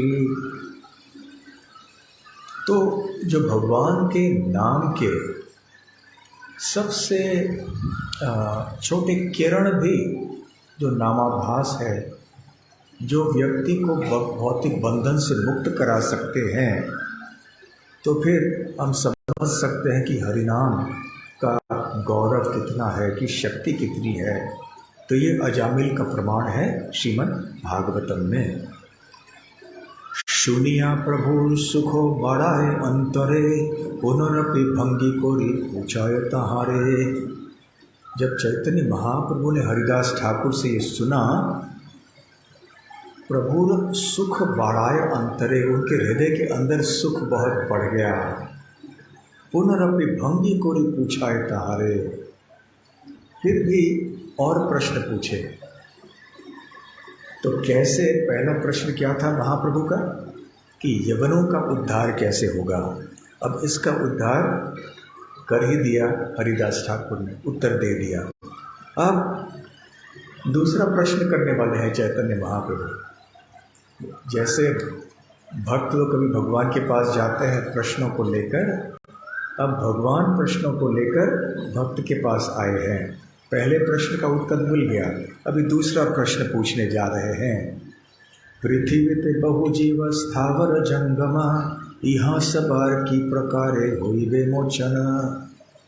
पृथ्वी पर बहु जीव, बहुत सारे जीव हैं, उनमें से थोड़े स्थावर हैं, जैसे पेड़ पौधे जो हिलते नहीं हैं, और जंगम थोड़े ऐसे हैं जैसे मनुष्य हैं, पशु हैं, पक्षी हैं, जो हिलते हैं, चलते हैं, उड़ते हैं, तैरते हैं।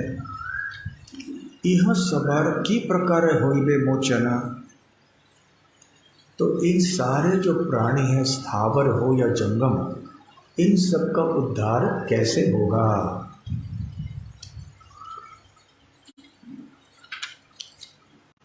फिर हरिदास ठाकुर उत्तर देते हैं। भक्तों के पास सारे प्रश्नों के उत्तर होते हैं भक्तों के पास में। हरिदास कहे प्रभु से कृपा तुम्हार, स्थावर जंगम आगे कोरियाछ निस्तार। हरिदास कहे प्रभु से कृपा तुम्हार, आपकी कृपा से स्थावर जंगम आगे कोरियाछ निस्तार, इनका इनका जो उद्धार है वो आपकी कृपा के द्वारा होता है और आपने पहले से ही इनका उद्धार कर दिया है। कैसे कर दिया आपने इनका उद्धार? तुम्ही जे कोरियाच ए उच्च संकीर्तन स्थावर जंगम रसे हो तो श्रवण। आपने जब उच्च स्वर में संकीर्तन किया तो उस समय सारे जो प्राणी थे, चाहे वो स्थावर हो या जंगम हो, उन सबको लाभ मिला आपके कीर्तन को सुनकर। ये बहुत महत्वपूर्ण बात है। इसलिए जप से भी श्रेष्ठ कीर्तन माना जाता है और कीर्तन से भी श्रेष्ठ संकीर्तन माना जाता है। तो जप, कीर्तन और संकीर्तन में क्या अंतर है? जब हम अकेले में करते हैं हल्के स्वर में करते हैं, कीर्तन हम करते हैं थोड़े उच्च स्वर में करते हैं, परंतु हो सकता है अकेले में भी कर रहे हों। परंतु संकीर्तन क्या है? जब हम सारे भक्तों के बीच में मिलकर एक साथ में कीर्तन करते हैं। बहुभिर मिलित्वा कीर्तयति इति संकीर्तनम। तो बहुत लोग जब मिलकर साथ में कीर्तन करते हैं, संकीर्तनम हो जाता है। सम्यक कीर्तनम, सबसे बढ़िया, सबसे परिपूर्ण कीर्तन। तो क्यों ऐसे है? क्योंकि ये नाम को सुन कितने और लोग और प्राणी सुन सकते हैं। जब हम जप करते हैं तो केवल थोड़े बहुत मच्छर जो हमारे पास में हमारे शरीर के अंदर जो कीड़े हैं वगैरह हैं वो सब सुन लेते हैं। परंतु जब हम कीर्तन करते हैं तो जितने भी और प्राणी हैं, जितने भी पेड़ पौधे हैं, उन सब का उद्धार हो जाता है। आज यहाँ भक्तों ने कितना संकीर्तन किया, ये सारे पेड़ जो हैं सबका उद्धार हो गया। यहाँ पे भी जितने पेड़ हैं और लताएं हैं और इन पेड़ों में रहने वाले जो पंछी हैं, कोई कीड़े हैं, ज़मीन में रहने वाले भी कीड़े हैं, सबका उद्धार हो रहा है। ये है हरिनाम का चमत्कार, संकीर्तन। इसलिए हरिदास ठाकुर कहते हैं कि हे प्रभु, क्योंकि आपने उच्च स्वर में संकीर्तन किया है, इसलिए इन सब का उद्धार तो हो ही गया है।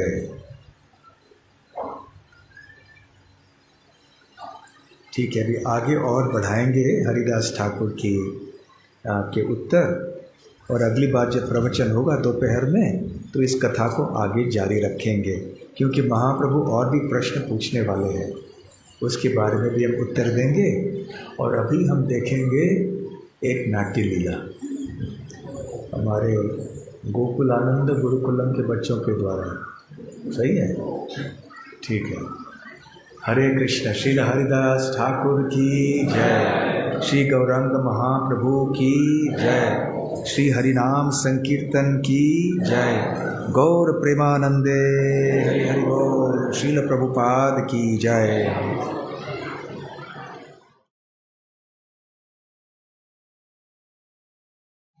श्री हरिनाम संकीर्तन की जय।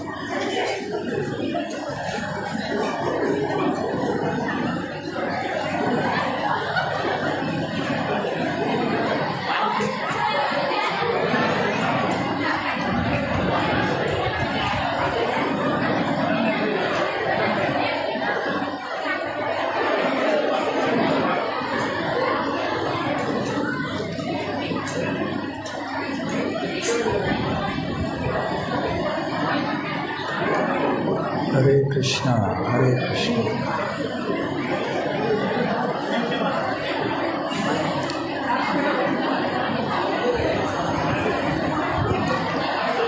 ओम शांति शांति शांति।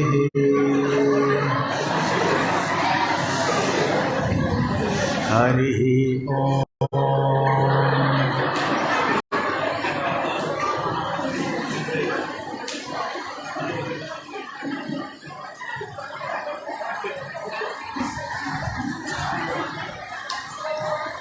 अभी सब नींद से जाग गए।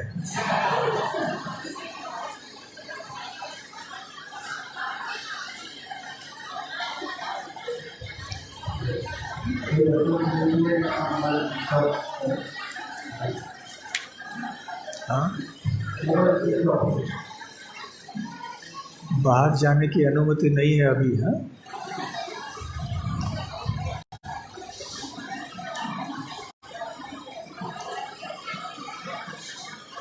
हरे कृष्णा। तो आप सबके कीर्तन से यहाँ जितने भी प्राणी हैं, जितने भी पेड़ पौधे, कीड़े, जंतु, सबका उद्धार हो गया।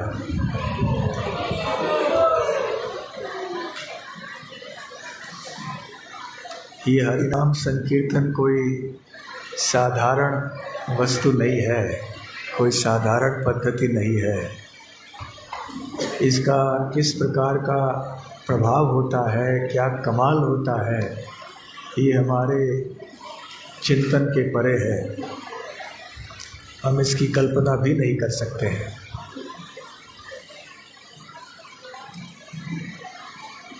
तो फिर से हरिदास ठाकुर और चैतन्य महाप्रभु के संवाद की चर्चा करें।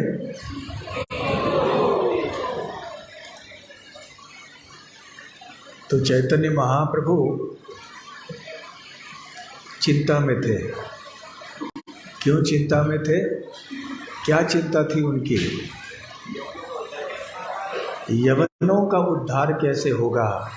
यवन अर्थात गो हत्या करने वाले, ब्राह्मणों की हत्या करने वाले, ऐसे लोगों की हत्या, ऐसे लोगों का उद्धार कैसे होगा? ऊपर जो बहुत कमज़ोर है, जो बहुत निस्सहाय है, से भर जाता है, उन लोगों के लिए भी से दुष्ट लोग हैं, सबसे बड़े दुराचारी लोग सांत्वना दी। आप दुखी मत होइए, भगवान भक्त भगवान को सांत्वना दे रहे हैं। आप दुखी मत होइए। क्यों मत दुखी होइए? ऐसे कोई कमाल आपने देखा है गाली दे के उद्धार हो जाना? ऐसे होता है यहाँ, देखिए भगवान की कृपा से। फिर चैतन्य महा अचर जो भी प्राणी हैं, पेड़ पौधे आदि है, जानवर, मछली, पक्षी आदि हैं, मनुष्य बात को हरिदास ठाकुर आगे बढ़ाते हैं। शून्य जंगमे रहे संसार क्षय, स्थावरे से शब्द लागे प्रतिध्वनि है। उनको जंगम बोलते हैं। तो जब ऐसे जंगम प्राणी आपके द्वारा किए गए नाम संकीर्तन को सुनते हैं, ये तो जंगमों की बात हो गई। आपके संकीर्तन के को सुनते हैं, उनका तो उद्धार हो जाता है, परंतु आपके, क्योंकि सारे प्राणियों का उद्धार होता है, पेड़ पौधों का भी उद्धार होता है। सकल जगते है उच्च संकीर्तन। प्रभु ने अपने कीर्तन के द्वारा इतना चमत्कार करके दिखाया। जब वो कीर्तन करते हुए जा रहे थे तो हाथी, तो हरिदास ठाकुर कहते हैं जो आपके सेवक उस समय थे बलभद्र भट्टाचार्य, उसके मुख से मैंने ये खबर सुनी है, इसलिए मैं जो कह रहा हूँ, हे प्रभु ये सत्य वचन है, इसका ये प्रमाणित हुआ है, इसलिए मैं जो को बोल रहा हूँ अतिशयोक्ति नहीं है, कोई काल्पनिक बात नहीं है। आपने पशुओं को, जानवरों को, पेड़ पौधों को भी कीर्तन करवाया था। वासुदेव जीव लागे कोइलो निवेदन, तबे अंगार कोइला जीवे रमोचना। वासुदेव जीव लागी कोइलो निवेदन। चैतन्य महाप्रभु के एक बहुत शुद्ध भक्त पार्षद थे जिनका नाम था वासुदेव दत्त। मुकुंद दत्त के भाई थे वो।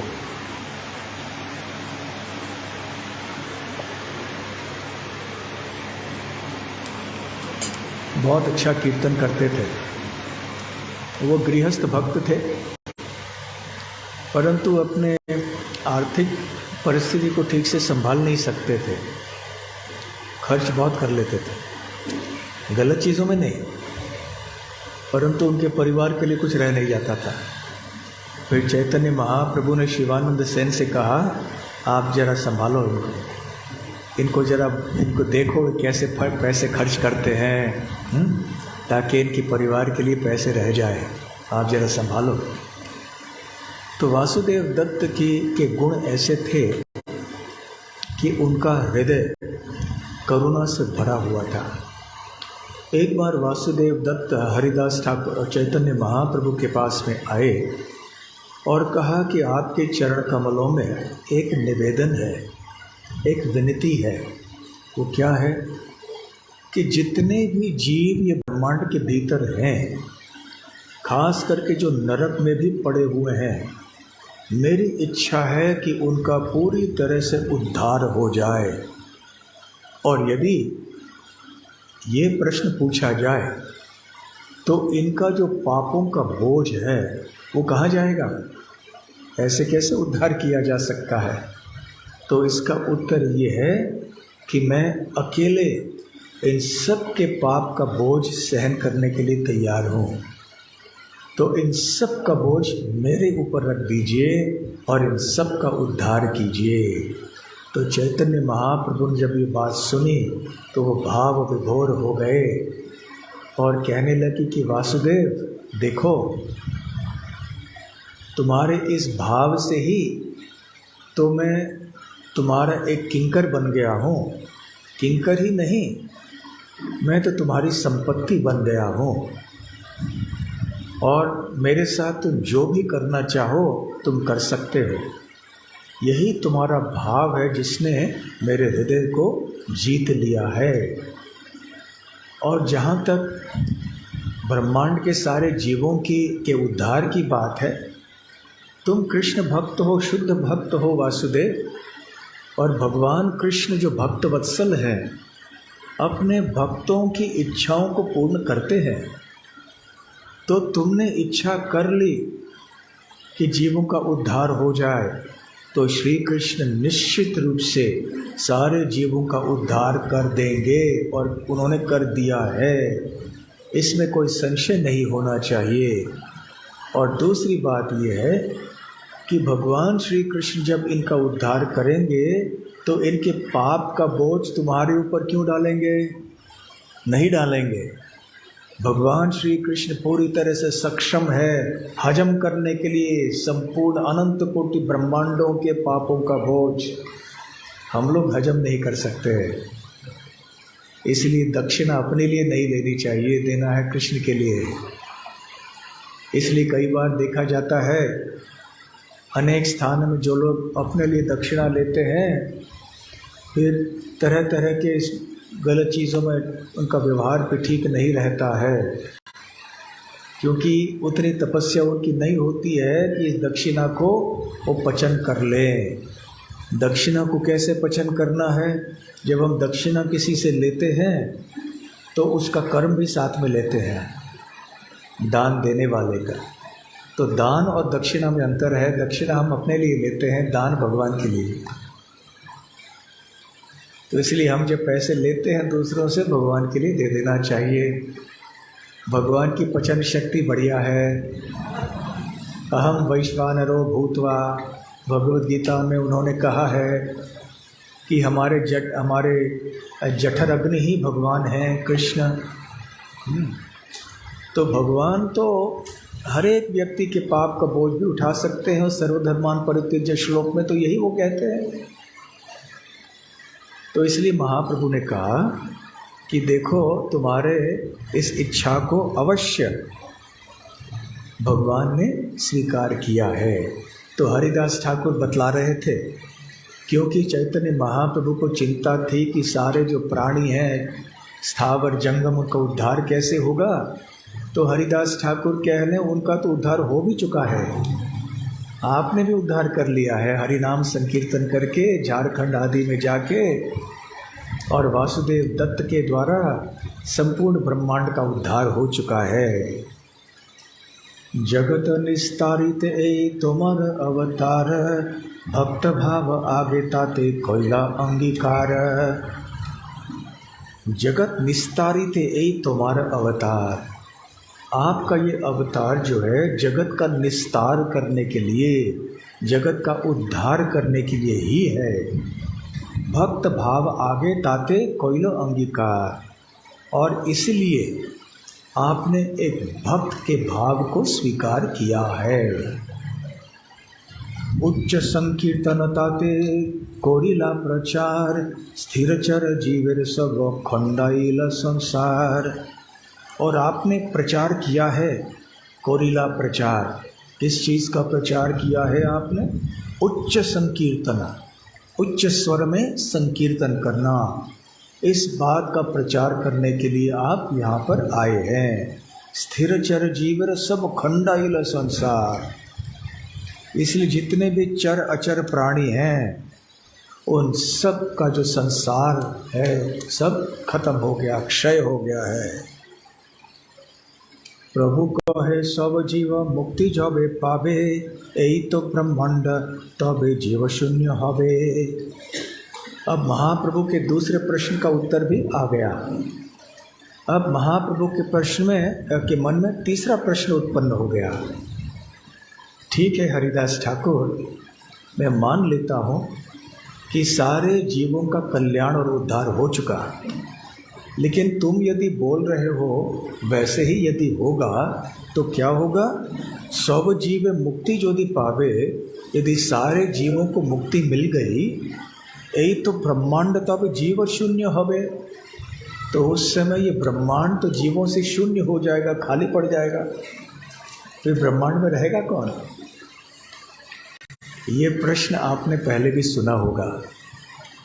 जब हम ये बताते हैं कि हम सब हरे कृष्ण मार्ग महामंत्र का जप करके भगवान के धाम में जा सकते हैं, तो कोई प्रश्न पूछते हैं तो सभी लोग आपकी तरह भक्त बन जाएंगे, सभी लोग भगवान के धाम में चले जाएंगे, तो यहाँ रहेगा कौन? इस भौतिक जगत में रहेगा कौन? ये प्रश्न आता है ना। क्या आपके मन में कभी ये प्रश्न आया या किसी ने ये आपको प्रश्न पूछा?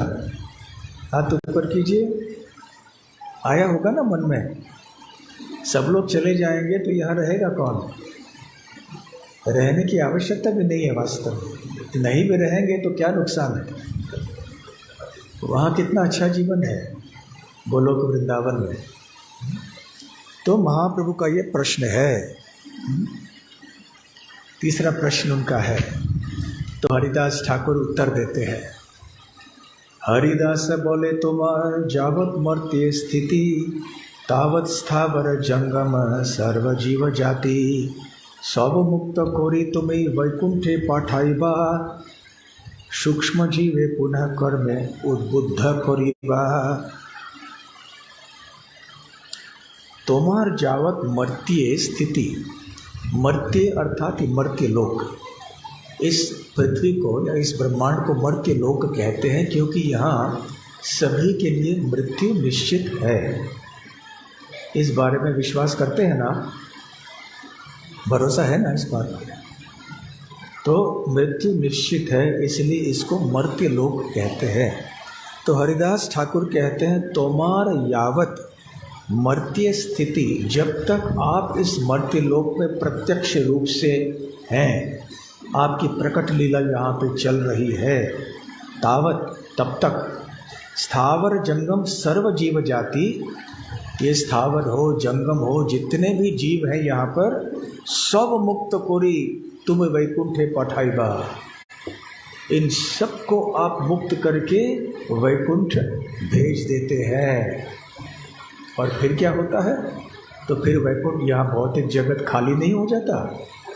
तो हरिदास ठाकुर कहते हैं नहीं, खाली नहीं हो जाता। तो क्या होता है? सूक्ष्म जीवे पुनः कर्मे उद्बुद्ध करिबा। ऐसे बहुत सारे सूक्ष्म जीव हैं जो घोर तमोगुण में स्थित रहते हैं। जैसे एक दो प्रकार के पत्थर होते हैं। एक पत्थर बिल्कुल जड़ होता है, कोई चेतना नहीं होती है।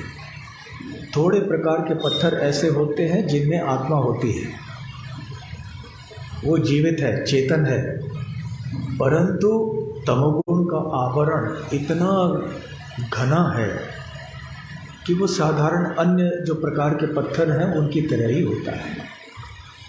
परंतु भगवान के अर्चा विग्रहों को बनाने के लिए इस तरह के पत्थरों को चुना जाता है जिनमें आत्मा है। खास करके जब भगवान नरसिंह देव की मूर्ति बनानी थी मायापुर के लिए, तो ऐसे पत्थर ढूंढने के लिए बहुत समय लगा था। तो ये अपने आप में एक बहुत बड़ी कथा है।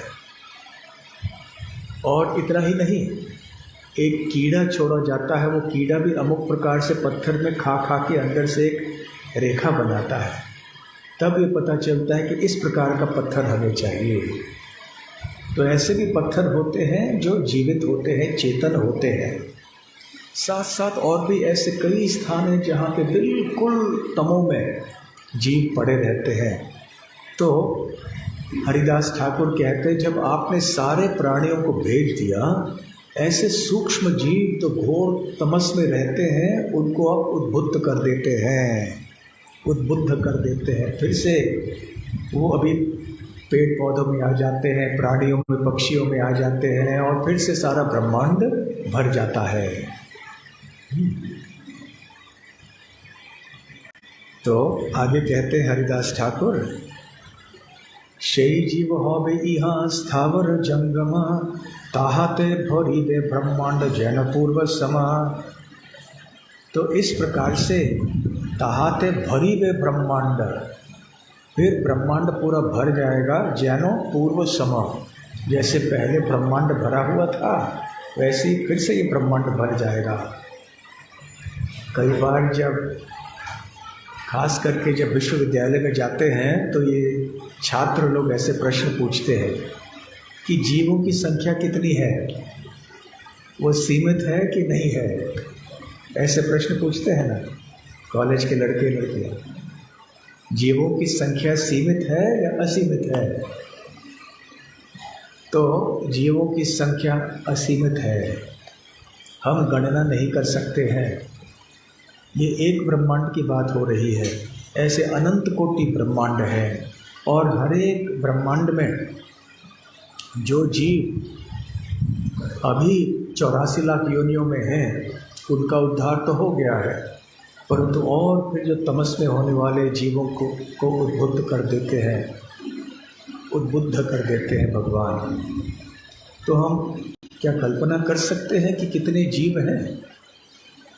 साथ साथ में याद रखिए कि भौतिक सृष्टि संपूर्ण सृष्टि का बहुत एक छोटा हिस्सा है केवल। आध्यात्मिक जगत में और कितने जीव हैं, तो फिर से ये सारा ब्रह्मांड भर जाएगा। और श्रील प्रभुपाद जी कहते हैं कि ऐसे कई लोग ऐसा तर्क करते हैं कि सभी का उद्धार होगा तो कौन रह जाएगा। और इस संदर्भ में प्रभुपाद जी कहते हैं कि इसके उत्तर में हम जेल का उदाहरण दे सकते हैं। यदि सारे जेल के अंदर जो कैदी हैं वो सब ठीक हो गए, मुक्त हो गए, तो कोई सवाल करेगा, प्रश्न करेगा कि अरे जेल खाली रह गया? तो प्रभुपाद जी कहते हैं नहीं, क्योंकि ऐसे गुनाह करने की जो प्रवृत्ति है वो सबके अंदर है, बाहर भी। इसलिए जैसे जेल के अंदर से छूट के लोग आएंगे, गुनाह करने वाले लोग भी बाहर के जगत में हैं जो गुनाह करके अंदर जाएंगे। इसलिए जो आना जाना रहता है, फिर से जेल भर जाएगा, जेल कभी खाली नहीं होगा। तो हमें चिंता की आवश्यकता नहीं कि अरे बेरोज़गारी हो जाएगी जेल में, जेल के जो पुलिस अधिकारी हैं उनकी कोई नौकरी नहीं रहेगी। तो इसलिए हमें भी ऐसी चिंता करने की आवश्यकता नहीं है कि ब्रह्मांड खाली हो जाएगा। इसलिए प्रभुपाद जी कहते हैं कि इस ब्रह्मांड में भी ऐसे बहुत सारे प्राणी जीव हैं जो तमगुण से प्रगति करके रजगुण में आ जाएंगे। और फिर इसका और एक उदाहरण देते हैं पूर्वे जानो रघुनाथ सब अयोध्या लोना, वैकुंठ के गेला अन्य जीवे अयोध्या भरना। पूर्व जानो, पूर्व मतलब पहले, भगवान श्री राम का तिरुभाव जब हुआ था, जितने भी अयोध्या के प्राणी थे उन सब का उद्धार उन्होंने कर लिया। उनके साथ में साकेत अयोध्या धाम लेकर चले गए।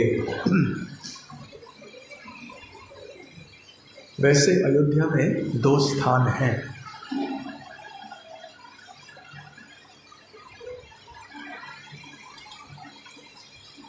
एक है लक्ष्मण का किला, जिसमें लक्ष्मण देव का तिरुभाव हुआ, और एक स्थान है गुप्तर घाट, जहाँ पे भगवान श्री राम का तिरुभाव हुआ। संक्षेप में वो कथा बता दूं। रामनवमी में इस समय हम धारवाड़ में थे, तो वो चित्र के रूप में ये सारे लीला स्थलियों को हमने दिखाया और उसकी चर्चा की थी।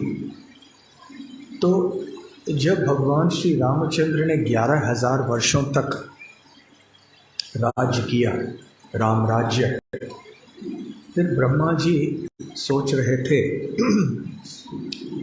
कि अभी जिस उद्देश्य के लिए श्री राम प्रकट हुए, अब वो तो पूर्ण हो गया।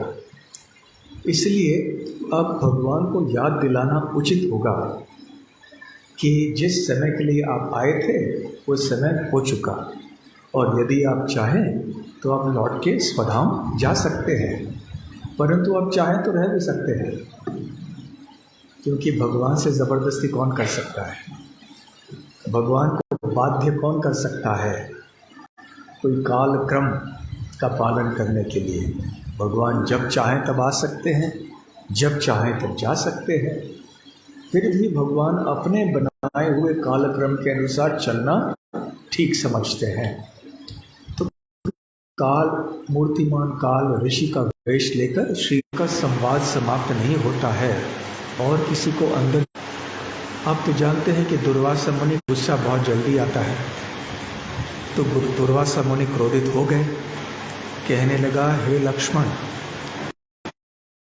तो मैं संपूर्ण अयोध्या को जला के राख कर दूंगा, शहर को भी और जितने भी अयोध्या में रहने वाले लोग हैं सबको विनाश करे।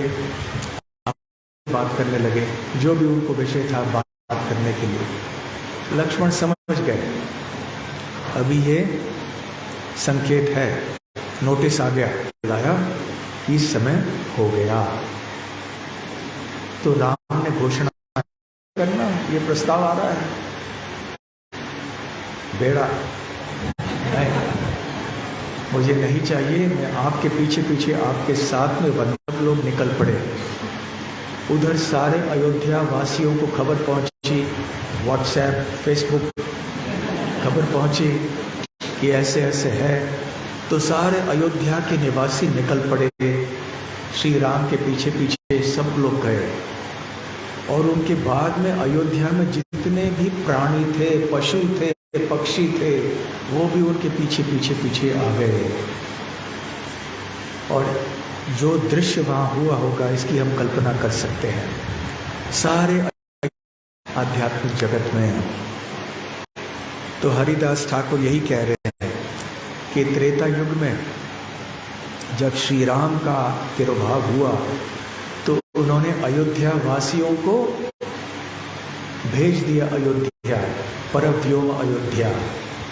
परंतु जैसे ही उनको भेज दिया, उन्होंने यहाँ के अयोध्या में जीवों के से भर दिया। फिर से अयोध्या में जीव भर आए, अयोध्या खाली नहीं हुआ। अवतारे तुम्हें ओछे पाती अच्छा हाट, केहू न बुझीते पारे तुम्हार बूढ़ा नाट। हे प्रभु, आपने आपकी लीला, आपकी एक योजना प्रारंभ कर ली है यहाँ भौतिक सृष्टि में अवतीर्ण होकर, परंतु कोई भी ये नहीं समझ सकता कि आप किस प्रकार से कार्य कर रहे हैं, आपकी योजना अंततः क्या है। अब किस प्रकार से आपकी योजना को अपूर्ण कर रहे हैं ये किसी को पता नहीं। पूर्वे जानो ब्रजे कृष्ण कोरि अवतार, सकल ब्रह्मांड जीवेर खंडाइल संसार। पूर्वे पहले जब व्रज में कृष्ण अवतीर्ण होकर आए थे, उन्होंने भी समस्त जीवों का उद्धार ब्रह्मांड से कर दिया था। और फिर भी ब्रह्मांड भर गया था जीवों से।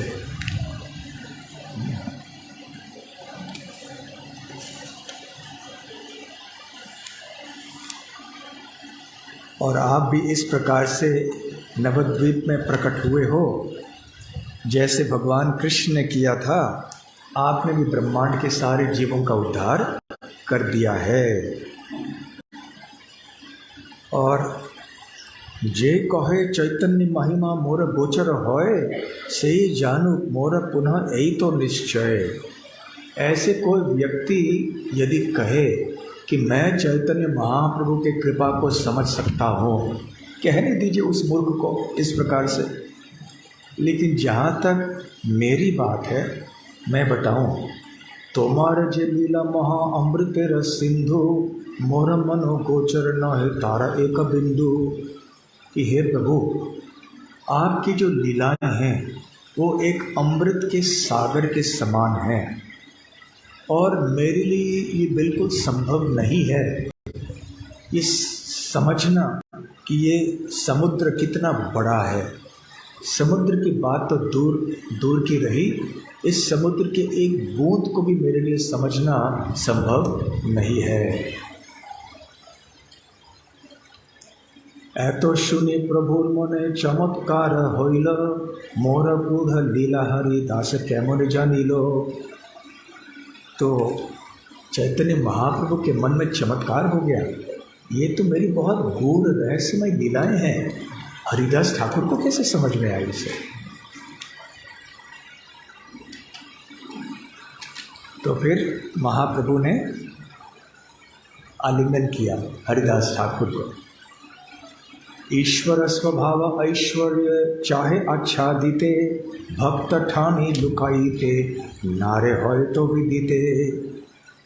ईश्वर स्वभाव, भगवान का स्वभाव ऐसे होता है कि वो अपने ही ऐश्वर्य को छुपा देना चाहते हैं, ढक देना चाहते हैं।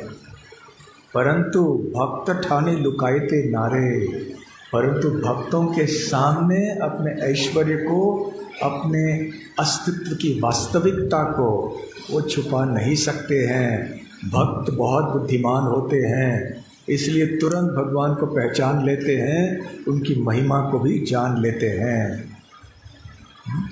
ये होय तो विदिते, इसलिए सब जगह सर्वविदित है ये। इस प्रकार से चैतन्य महाप्रभु अपने भक्तों के पास गए और इस प्रकार से हरिदास ठाकुर की भूरी भूरी प्रशंसा करने लगे। हरिदास ठाकुर के दिव्य गुणों की कि माने महाप्रभु के सैकड़ों मुख थे। तो चैतन्य महाप्रभु अपने भक्तों का गुणगान करने में बहुत आनंद लेते हैं, जैसे भक्त भगवान का गुणगान करने में आनंद लेते हैं। श्री गौरांग महाप्रभु की जय, श्रील हरिदास ठाकुर की जय, श्रील प्रभुपाद की जय। गौर प्रेमानंदे हरि हरि बोल। हरे कृष्णा।